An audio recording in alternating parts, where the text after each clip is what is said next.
Hi, everyone. So thank you for joining early. We have Jack here from MIT today that's going to explain to us magnetic reconnection using pulse power. So Jack is coming from Imperial College, still, I think, in England at the moment, but we're joining MIT soon. And go ahead, Jack. The floor is yours. Yeah, thank you very much. So I have actually started at MIT from January, but I'm unfortunately still stuck in the UK due to COVID and visa issues. But yes, I am on the MIT faculty at this point. And today I'm going to talk to you about some new frontiers in magnetic reconnection, and particularly some experiments that we can do using pulsed power, so in a high energy density state with strong magnetic fields. This work has been going on now for 5 or 6 years. It was really started by Lee Suttle at Imperial College, who's a postdoc in Sergei Lebedev's MAGPIE group. And so there's a huge number of people I need to thank from Imperial College, from the MAGPIE group, and the Cerberus and Gorgon teams who run our laser and do our simulations. And of course, collaborators now from around the world as well. So this is going to be a pretty high level overview of some of the work we've been doing, particularly with an eye to the future. And what the next steps are for studying magnetic reconnection. So I will begin with a brief introduction to reconnection for those of you who aren't so familiar with this. Pierre said the audience is often grad students, so I don't expect everyone to have a full understanding of this process. And then I'll go on to talk about some interesting instabilities that we have in magnetic reconnection, in particular the plasmoid instability. And I'll use that to motivate the construction of PUFFIN, which is a pulse power device that I'll be building at MIT. Then I'll look at radiative cooling. This is another process which triggers some very interesting instabilities in magnetic reconnection. And that motivates some experiments that we're going to be carrying out on Z starting in December, looking at radiatively cooled reconnection in the most energetic reconnection layer that we can make on Earth. So that's some very exciting work at the end there. So to start with, magnetic reconnection. This is a fundamental process. It happens throughout the universe whenever oppositely directed magnetic field lines are brought together within a plasma. So we start with 2 oppositely directed field lines on the left-hand side, and as they come closer together, we generate an intense sheet of electrical current between them. This just comes straightforwardly out of Maxwell's equations. But this intense sheet of electric current breaks the ideal condition, the frozen-in condition of ideal MHD, and allows the magnetic field lines to change their topology. They can be broken and they can reconnect. And so we get new magnetic field lines being formed at the outside of the current sheet. Now, these magnetic field lines are extremely stressed, and so they want to accelerate outwards. And as they do so, they convert magnetic energy into kinetic energy. At the same time, inside the current sheet, we have very strong ohmic heating, and that's conversion of magnetic into thermal energy. So another way to see magnetic reconnection is as a process which converts magnetic energy into thermal and kinetic energy, while also changing the topology of these field lines.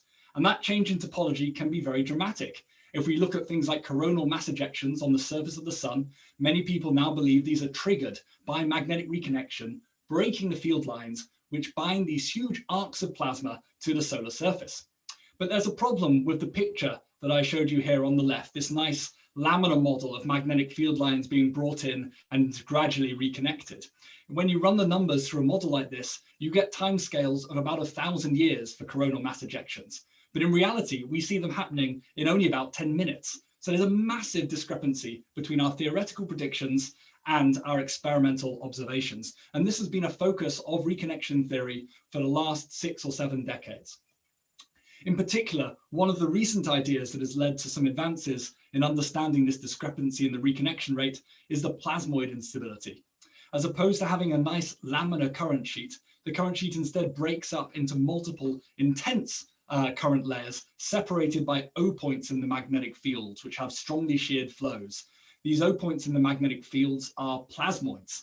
They carry a current out of the page, they can merge, they can split, and eventually when they grow large enough, they are ejected out of the reconnection layer, taking with them a large amount of magnetic flux. And that enables the sort of very fast reconnection rates which we observe on the solar surface. And there's a very good review of the recent theory. Now that we've got these new coefficients, is how do you the magnetic fields advecting with the due to a temperature? Okay, I can hear someone else talking. Maybe they can mute themselves.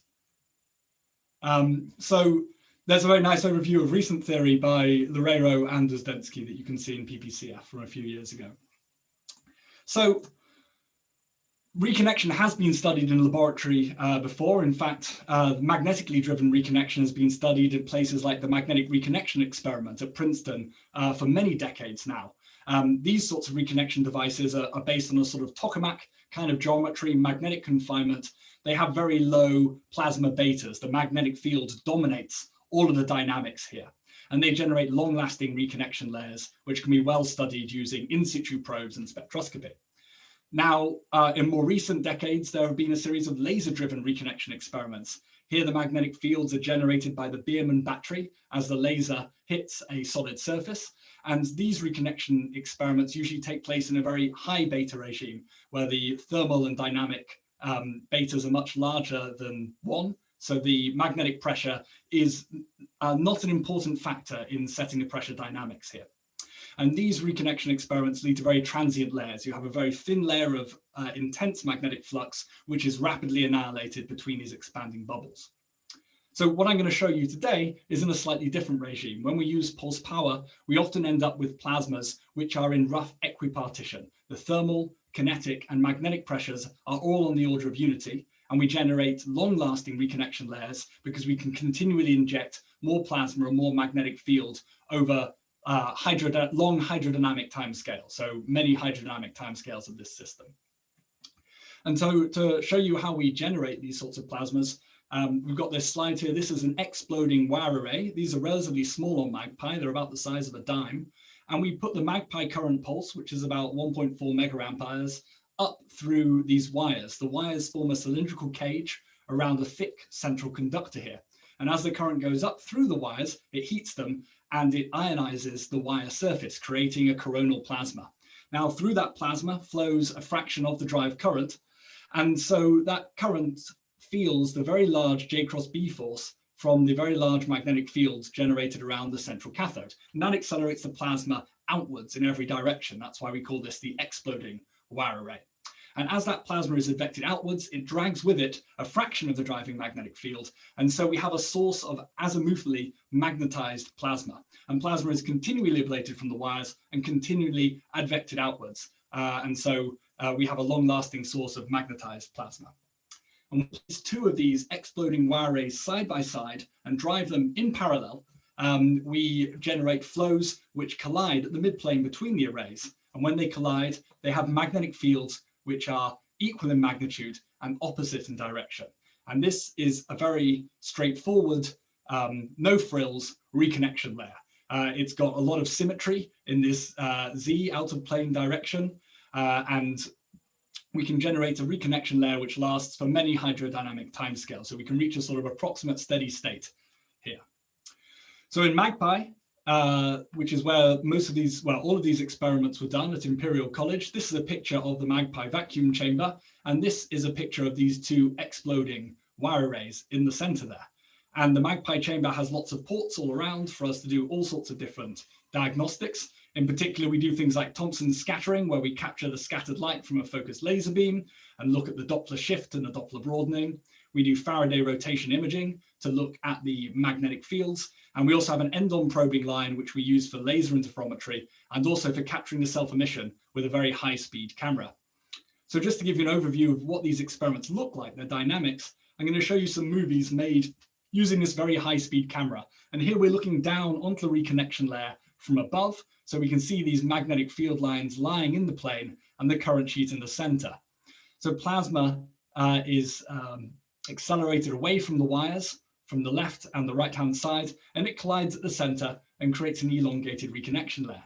And one of the things we found is that the wire material we use strongly affects the dynamics and the physics involved in this reconnection layer.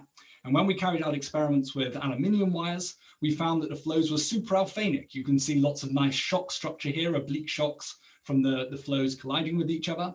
And it was also strongly radiatively cooled. And I'll talk more about that later. The radiative cooling has a big effect on the dynamics of this layer. In contrast, when we use wires made out of carbon, we found that the flows were subalphanic. There are no strong oblique shocks here, but the layer which formed was not uniform. In fact, it very rapidly broke up into a series of blobs. And if you watch this a few times, you can see some of these blobs being ejected out the top and out the bottom. And we believe this is the plasmoid instability, and I'll show you some more evidence for that later.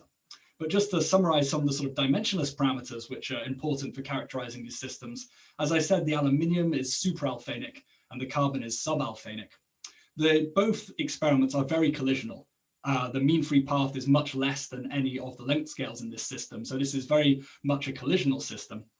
And the Lundquist number, which is a dimensionless measure of the reconnection rate, is quite low in the aluminium case, where we had strong radiative cooling, and it's about an order of magnitude higher in the carbon case, where there wasn't much radiative cooling and the plasma stayed hot. So to start with, I'm going to talk you through the plasmoid instability with the carbon wires, and we'll come back to the radiative cooling instability with the aluminium wires later on. So the plasmoid instability, we first observed it using interferometry. This is an end-on interferogram, again, looking down onto the reconnection layer from above, the same geometry as in those fast frame movies I just showed you. We use an imaging interferometry system. These light and dark fringes correspond to constructive and destructive interference between a probing laser that goes through the plasma and a reference laser that goes around. And we can interpolate this phase map to get out a map of the line integrated electron density. And because we have a lot of symmetry in this system in the outer plane direction, we can estimate what the actual electron density is here. One of the interesting features that popped out straight away was this elliptical region of enhanced density. And we've got more evidence for why we think these are plasmoids later on in the talk. Now, what we can see very clearly is that there's this dense reconnection layer at the center here, but at the moment, we don't know anything about what the magnetic field is doing there. And so to study that in more detail, we can use our Faraday rotation diagnostic. So this looks side on. So we're now at 90 degrees to the previous field of view. Now the magnetic field points into and out of the page here. And you can see the shadows of the wires vertically in this interferogram. From this interferogram, we can get out, again, the electron density in the center there. But what's special about this diagnostic is we don't just do interferometry, we also do polarimetry. We measure the polarization of the probing laser beam. And that polarization is proportional to line integral, which includes the component of the magnetic field along the probing laser and the electron density. And so if we have this map of the polarization here and the electron density, we can back out what the magnetic field is. So this is a sort of line averaged weighted magnetic field. It's not the true magnetic field at the midplane, but it matches very well with this Hare sheet model, which is a hyperbolic tangent that's widely used in modeling reconnection layers. So we've just used this as a proxy here because it gives us things such as the inflow magnetic field of around 3 Tesla and the width of this layer about 0.6 millimeters. So we can see very clearly at the center where the magnetic field goes to 0, that's this white strip on the image on the left here, the magnetic field has been reconnected. We brought in oppositely directed magnetic field lines and they've annihilated at the center here, all within a very narrow region, less than 1 millimeter wide. So we want to probe that region in more detail, and we do that using Thomson scattering. So in our Thomson scattering setup, we fire a focused laser beam through the plasma at 22.5 degrees, and we collect the scattered light on 2 fiber optic bundles on either side of the chamber. I'm just going to go through a bit of Thomson scattering briefly because it's my favorite diagnostic and I love telling people about it. If you haven't come across it before, we're doing Thomson scattering of the ion feature. So this is scattering off the electrons which screen the ions, and we're doing it in the collective regime. So we actually see modes which correspond to the ion acoustic modes in the plasma. So this is some data where we have 2 of these ion acoustic peaks, and the blue circles are the data that we got in the experiment. The red dashed line is our model fitting that data, and this black dashed line is what the laser spectrum looks like in the absence of plasma. That's just sort of our response function, our spectrometer. So if we look at the shift of this entire feature from the response function, that gives us the flow velocity. That's just the Doppler shift of the ions moving. If we look at the separation between these 2 ion acoustic peaks, that gives us a measure of the effective charge times the electron temperature. The width of the peaks corresponds to the ion temperature. And if you're very lucky and you can resolve it properly, you can even measure the asymmetry between these 2 peaks. And that gives you a measure of the relative electron ion drift velocity. As the electrons and ions drift at different speeds due to current, that gives you differential Landau damping. One peak is damped more than the other. So you can even back out estimates of the electron ion drift velocity along the probing vector. So there's a huge amount of information you can get out of this system.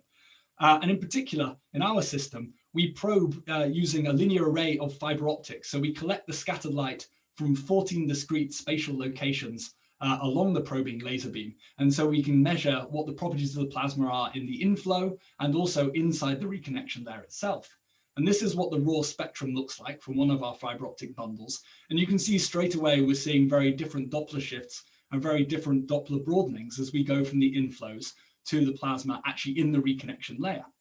So for example, if we look at this spectra up here, which is in the inflow before it actually reaches the reconnection layer, we can see a significant Doppler shift and only small Doppler broadening. So this is a cold and fast moving plasma.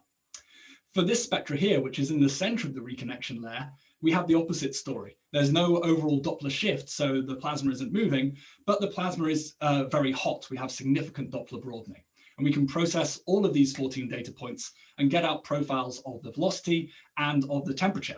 So you can see the velocity starts at around 40 or 50 kilometers per second, making it supersonic but subalphanic. And of course, it drops to zero at the center of the reconnection layer as the flows collide. At the same time, the temperatures increase dramatically. So over 1 millimeter, the electron temperature goes from about 20 electron volts to 100 electron volts. But the ion temperature goes up really, really high. It goes from about 50 electron volts to over 600 electron volts. So we have really significant heating of the electrons and the ions within this reconnection layer. And in particular, just using this data, we can show that the kinetic energy of the ions is far too small to explain that very strong heating. This isn't just thermalization of flow kinetic energy. If we take this inflow velocity, it's only equal to about 150 eV. That's much less than the ion temperatures we're measuring. So we know straight away there has to be another source of heating in this system. And of course, because it's a reconnection system, we look to the magnetic field. So using all of the data that we've gathered from our different diagnostics, we can calculate the power flowing into the energy layer and also the power flowing out of the energy layer, reconnection layer. So this is the power flowing into the reconnection layer.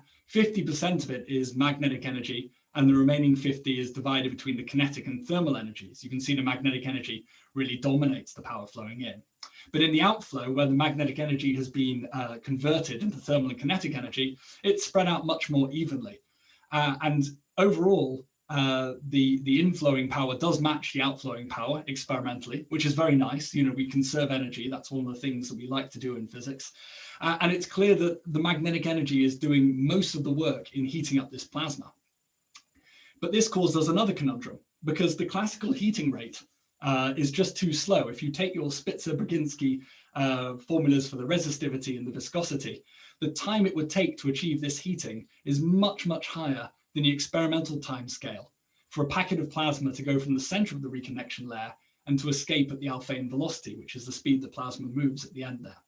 So experimentally, we see far faster heating than these classical rates can explain. And so one of the things that we think may be causing this are the plasmoids, this instability which shreds the current sheet and makes very intense regions of reconnection, which could be responsible for very high heating. Now, as I said, we first saw these plasmoids in our electron density maps. Here are two maps made in the same experiments, in the same shots, 20 nanoseconds apart, using two different color interferometers. And we can see this elliptical region of enhanced density has moved about 1.5 millimeters in 20 nanoseconds. And this corresponds to about 130 kilometers per second. That's about the alphane speed. So these plasmoids are really going fast, escaping from the layer. But of course, this is just a map of the density, and the plasmoids themselves have a very specific magnetic structure. And we want to try and prove that these blobs of enhanced density actually have the magnetic structure that you'd expect from plasmoids. So what is that magnetic structure? Well, it's very simple. It's just the structure of an O point, of a current carrying wire. You have current coming out of the page here inside the plasmoid, and you have magnetic field lines circulating that. So if you put a magnetic probe in this layer, and it's sensitive to the X component of the magnetic field, the horizontal component, we should see the change in direction of this magnetic field, as well as a null in the center here. And this is what we did. We put our magnetic probe here at the end of the reconnection layer. And we actually had two oppositely wound loops, so we could do a differential measurement, subtract off the common mode there. And we also had our fast camera going at the same time. So as a fast camera, we can track a plasmoid coming up and colliding with this probe. And you can see the signals on the right-hand side here with this orange bar indicating the time at which each of the frames was taken. If we take the difference between these two raw voltages from our probe and then integrate it up with the right calibration factor, we can see what the magnetic field profile looks like here as the plasmoid passes over the probe. And indeed, it matches very well with our prediction. First of all, we have the leading edge of the plasmoid hitting the probe, and we have magnetic field in one direction. Then as the center of the plasmoid passes over the probe, we have a reversal of the magnetic field. And then finally, as the trailing edge of the plasmoid passes over the probe, we have the opposite magnetic field here. So these really do have the O-point magnetic field structure that is predicted by theory.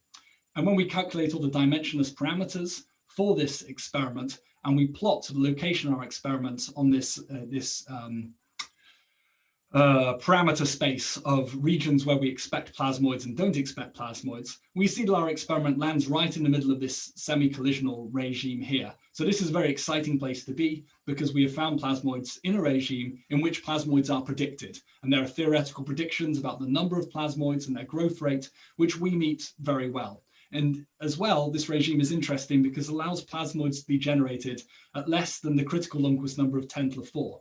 In pure MHD, you need this Lundquist number of 10 to the 4 to generate plasmoids in this regime. But if you start including two fluid effects here, you find that there's a new regime which allows plasmoids to be generated at even lower conditions. This is good because it's very hard to get up a Lundquist number of 10 to the 4 in MHD. And as far as I know, so far, no one has published results showing plasmoids in this regime. So it's nice to be able to see them at all. So that was the plasmoid instability. And one of the interesting things is thinking about what this plasmoid actually looks like in a real experiment, because all of the pictures I've been showing you have been in 2D so far, but in our real experiment, we're actually very much three-dimensional. And you think about our plasmoid here, it's, as I said, a current carrying column of plasma. And there's no magnetic field in the outer plane direction. So this is just the absolutely classic Z-pinch kind of configuration. And we all know from our MHD theory that a Z-pinch plasma is very unstable to a whole host of MHD instabilities, not least the kink, which is going to make the plasmoid writhe around.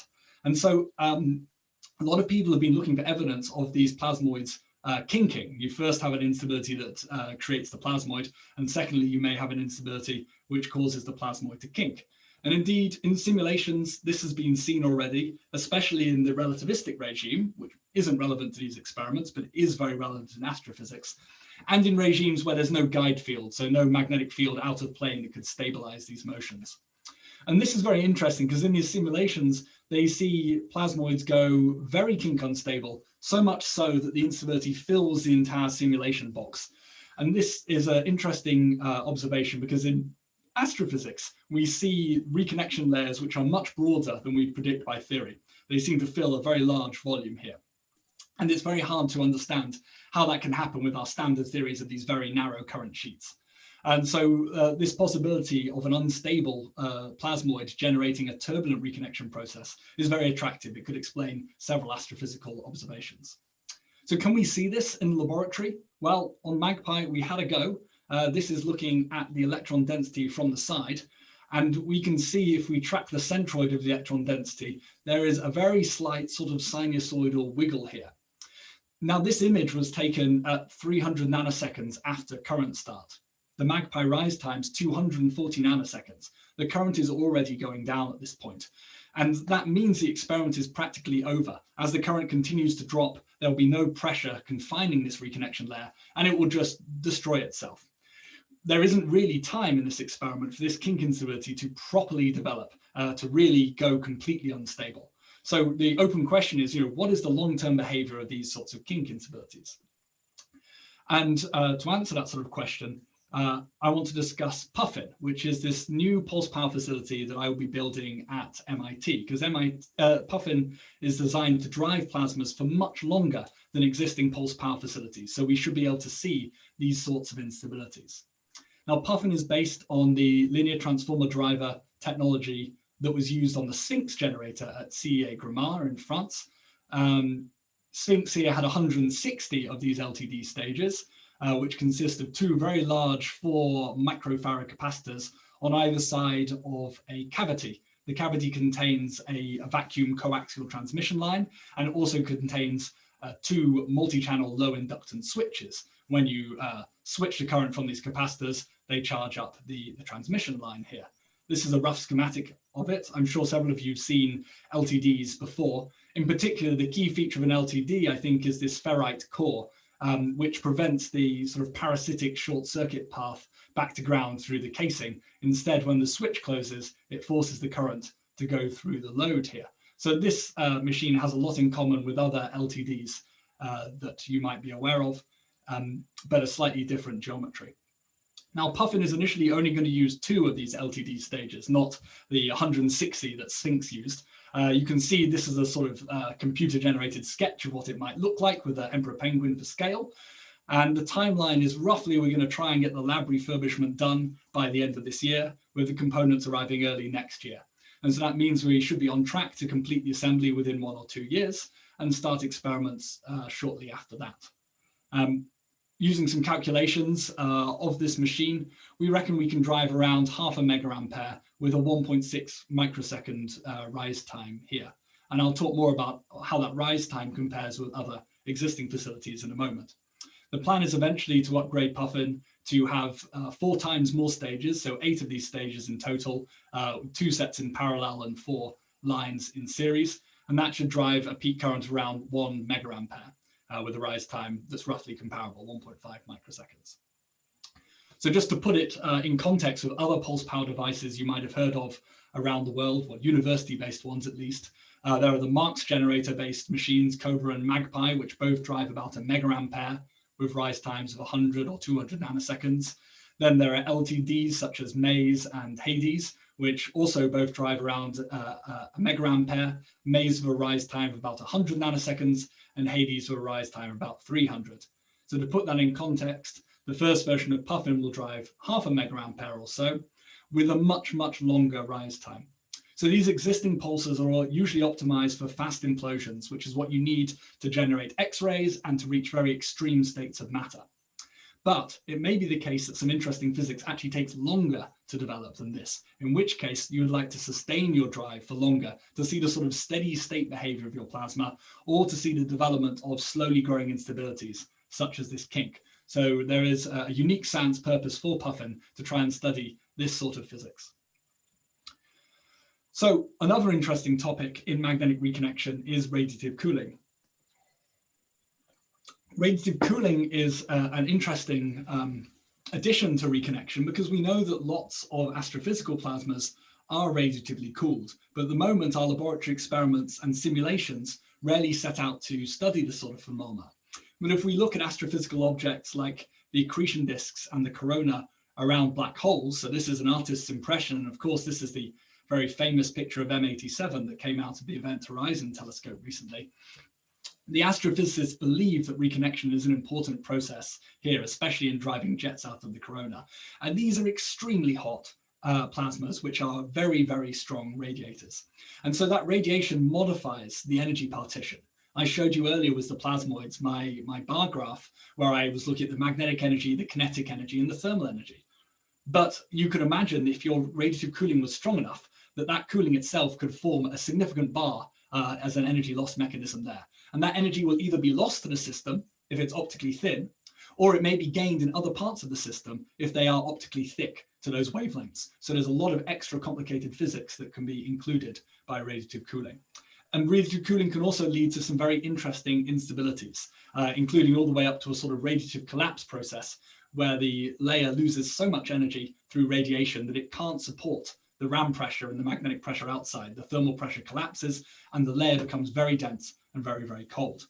And in very strong cooling cases, you may even have radiation reaction forces, where the particles are giving up photons of such momentum that it provides a sort of drag force on them. Now, this has been seen in some lab experiments with very intense lasers, but I don't think there's a scope for doing it in the lab with reconnection yet, but maybe I'll be corrected. So in the experiments I'm going to show you, we're really focusing on radiative cooling as a modification to the energy partition, as a loss mechanism, not as a sort of additional friction force. So here's some work that Lee Suttle at Imperial College did, where he looked at radiative cooling in aluminium plasmas. So again, we're looking at the reconnection layer from above using our interferometry diagnostic. And we can see there's some very interesting dynamics that relatively early in time at 200 nanoseconds, the layer is not particularly dense. It's still well formed. It extends over the whole region, but it's not very, very dense. And there isn't a very strong density gradient to the outside here. But suddenly, with only about 50 nanoseconds, we see a very strong jump in the electron density. And this is very surprising. We didn't expect to see such a very strong jump up. There's very strong density gradients in the density, and there's also very high density in the center here. It's actually so high that the probing laser... Sorry, could you mute yourself, please? Thank you. There's very high density inside the reconnection layer here that we can't get the probing laser beam through. We also at the same time use our Faraday rotation imaging diagnostic, and we see at the same time as the density goes up, we see a strong pileup in the magnetic field. So you can see for this side-on probing, very strong ribbons of magnetic field on the outside of the reconnection layer. We can make that more quantitative with some lineouts here. Early in time, we see a sort of Hare sheet kind of profile like we saw for the carbon reconnection.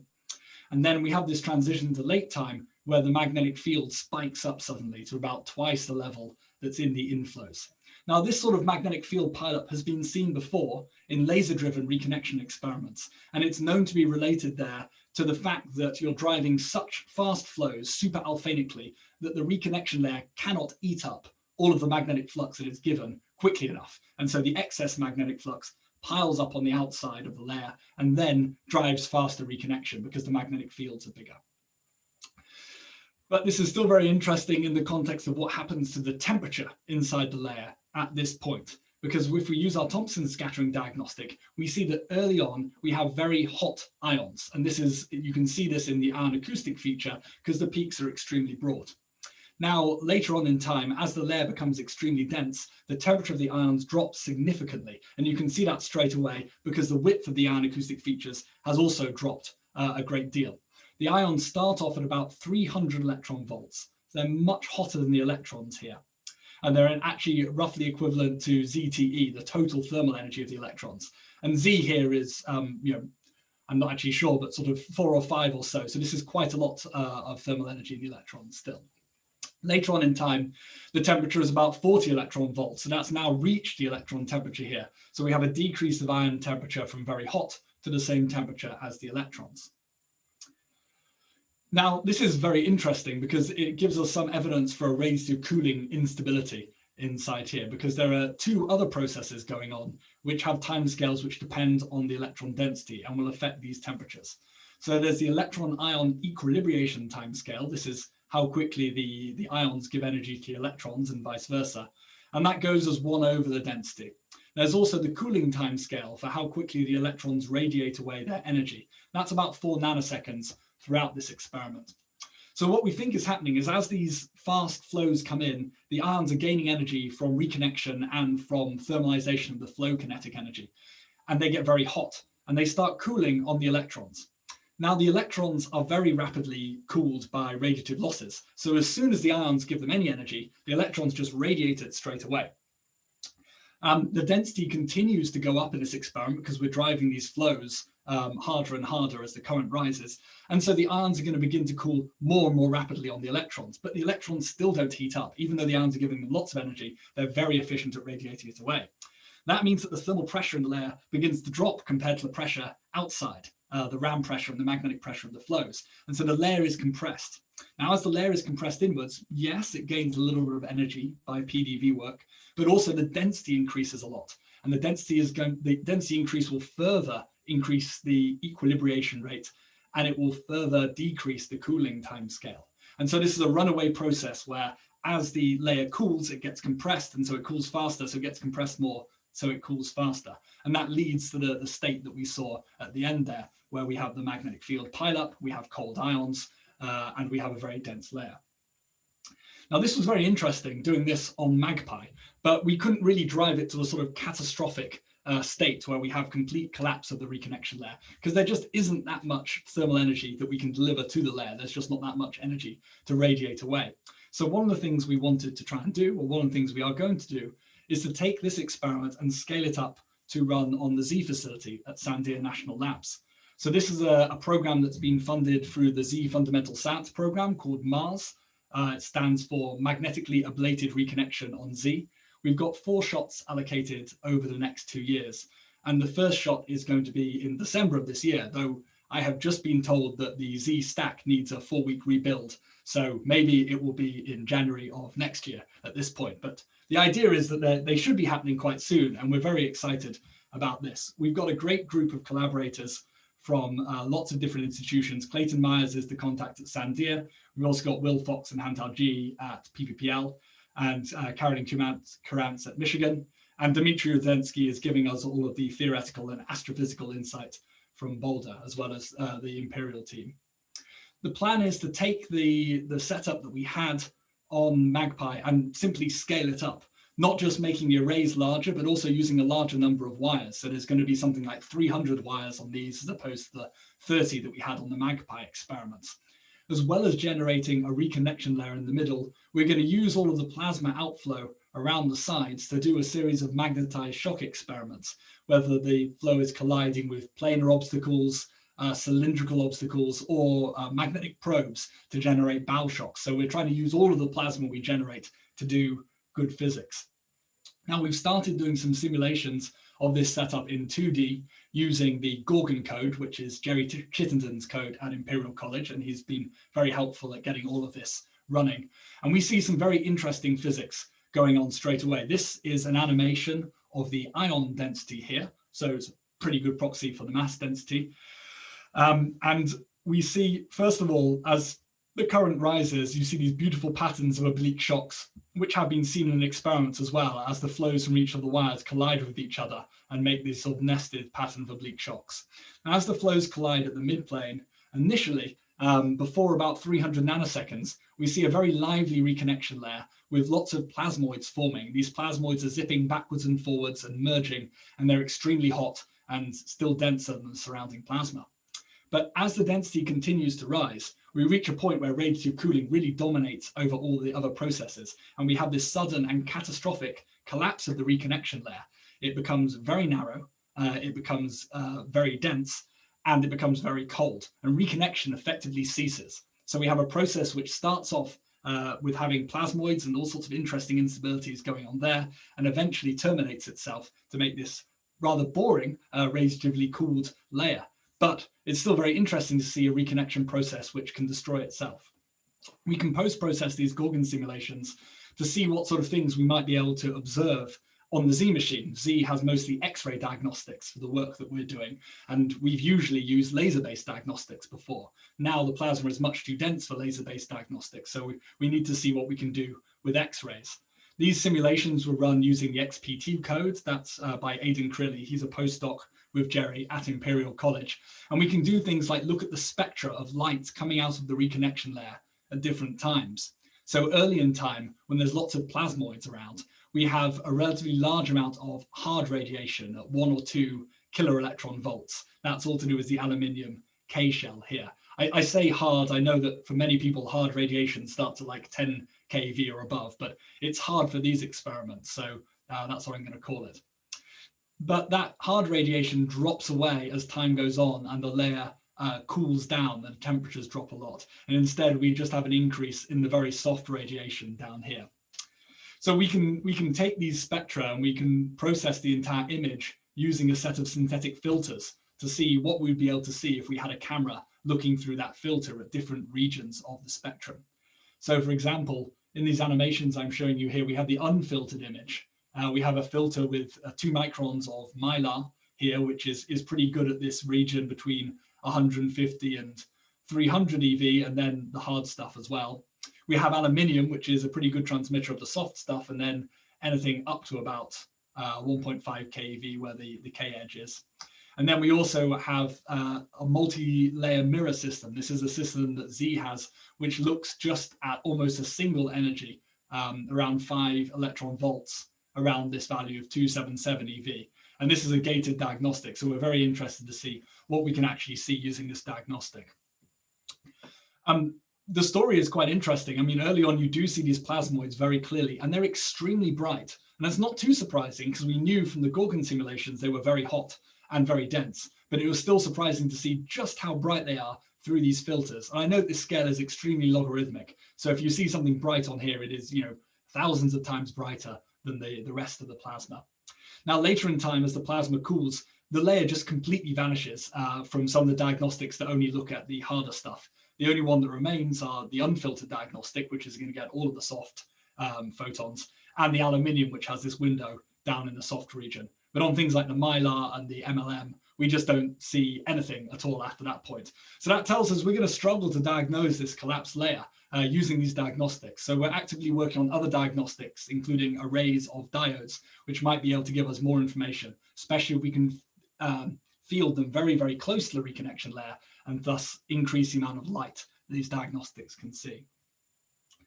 So I think I will conclude there. That's been a pretty rapid fire guide through some of the stuff we can do with reconnection using pulse power. I've shown you that we have a very versatile reconnection platform. We can do things like plasmoid instabilities, which are entirely magnetic in nature. We can look at cooling instabilities, which have to do with, you know, interesting atomic physics. And that this platform can be scaled from machines like MAGPIE at 1 megaampere up to machines like Z at 20 or 25 megaamperes.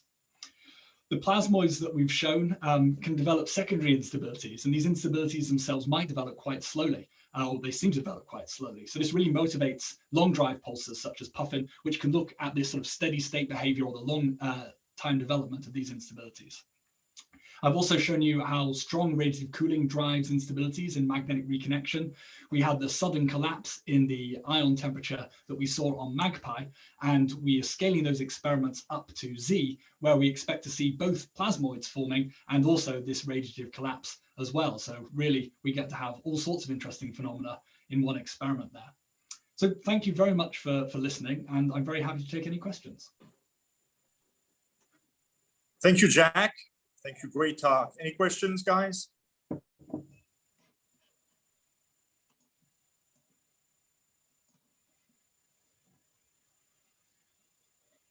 So I have one question regarding the kink instability there.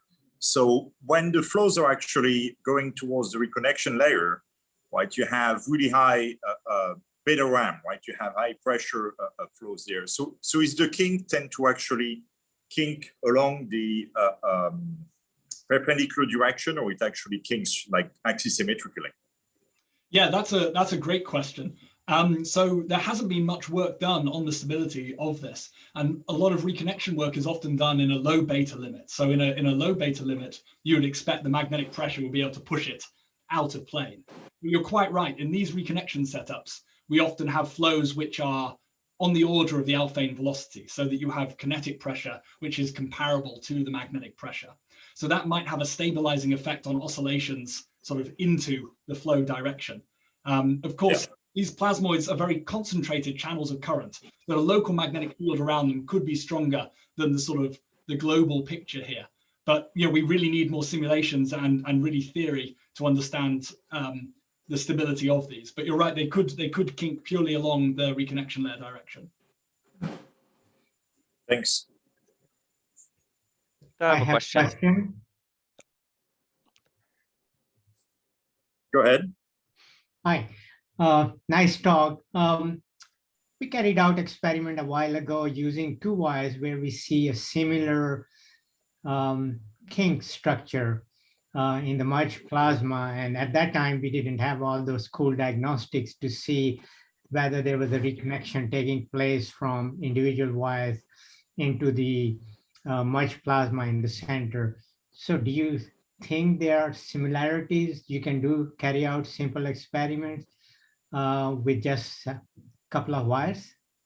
Yeah, so one of the key numbers for reconnection is this Lundquist number, which I didn't go into in much detail, but it's effectively the magnetic Reynolds number for these flows.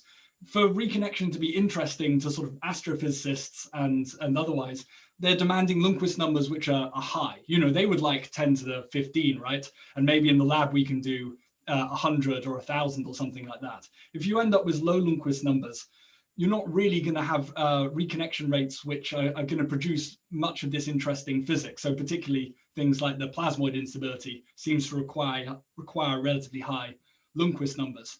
So I don't know with two wires, I'm not really familiar with those experiments, the sorts of temperatures and densities you get. I would have thought if you can calculate a Lundquist number and you end up with numbers that are reasonable, sort of 100 or 1,000 or so, then you would expect to see some interesting reconnection physics. Thank you. Yeah, so I have a Drew? question too. Yeah, thanks. I have a question too. So I'm interested in kind of the starting part of your talk where you're talking about the heating by the plasmoids.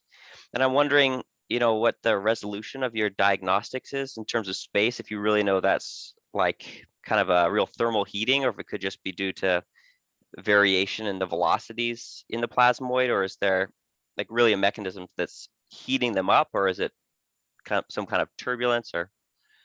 Yeah, I agree. So let's have a look at the spectrum here, right? So we can't resolve the ion acoustic peaks here. This would also be consistent with you having a system where you have a large range of different velocities inside the collection volume due to shear or something like that.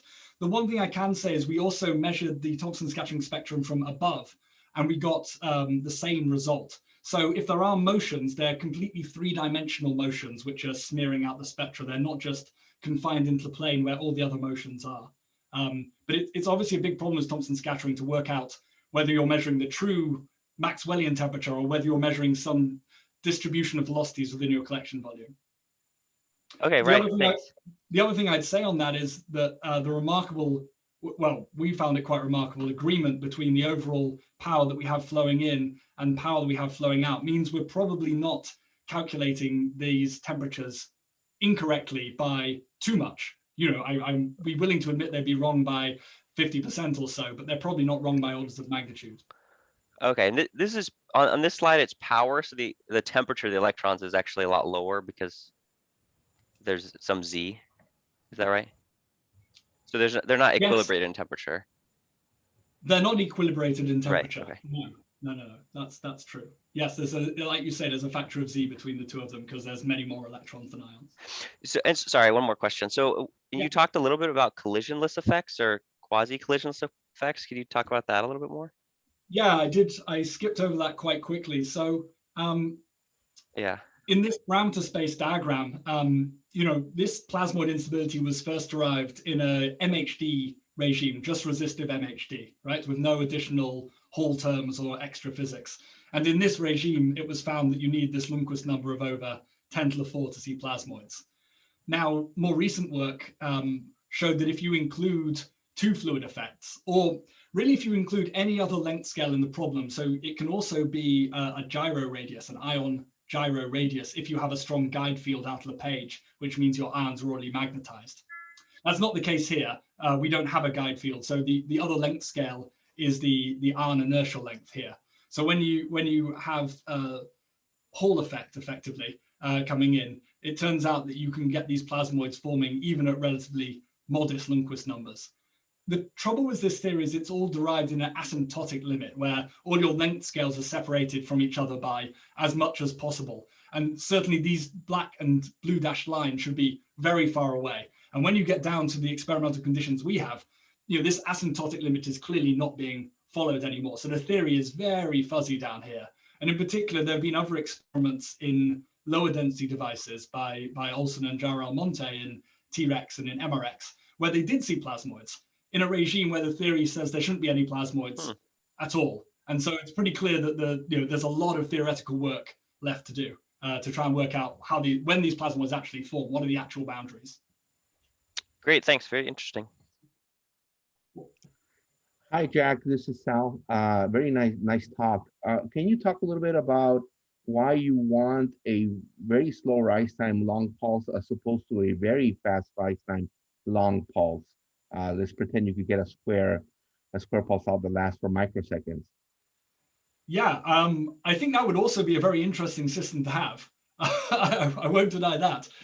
It's relatively straightforward to get a slow rise time with a long pulse by just having, you know, high capacitances. To have a square pulse, I think you need to start doing, you know, pulse shaping and triggering different units at different times, and it tends to make, it tends to make things a little bit more expensive. And my startup grant only stretches so far. I hear you. So, but is there a physics reason why you want to, why you would want to keep driving it, you know, with adding more power, more energy, as opposed to having a constant set of energy, you know? Yeah, I do see your point. Well, I think another way to look at it is that you would like to drive it in such a way that the drive changes only slowly on the timescales of all the other processes. So if you look at any snapshot in time, it's a sort of steady state kind of thing. So in that case, you don't necessarily need to have just a flat top. You just need to have your current profile changing over, you know, hundreds of nanoseconds when your dynamics of your system change over tens of nanoseconds, because on the timescale of the system, the drive, the current will look roughly constant. Okay, got it. Thank you very much, Jack. Nice talk. Other questions?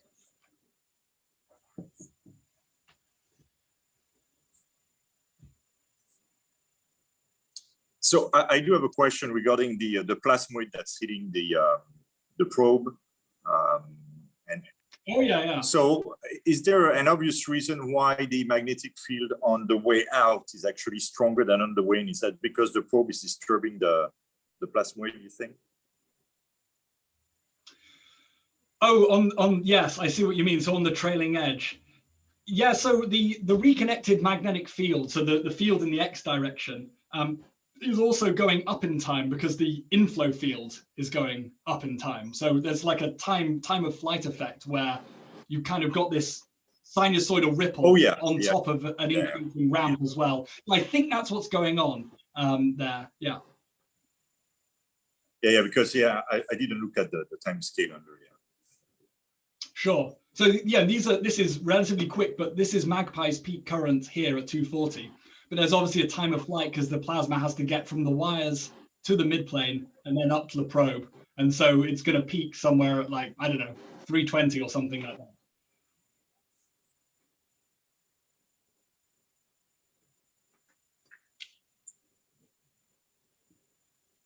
Any other questions?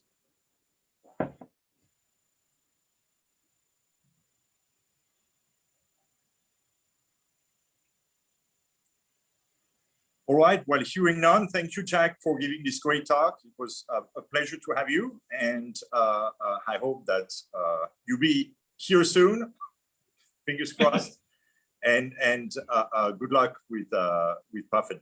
Thank you all. Bye-bye. Cool, thank you.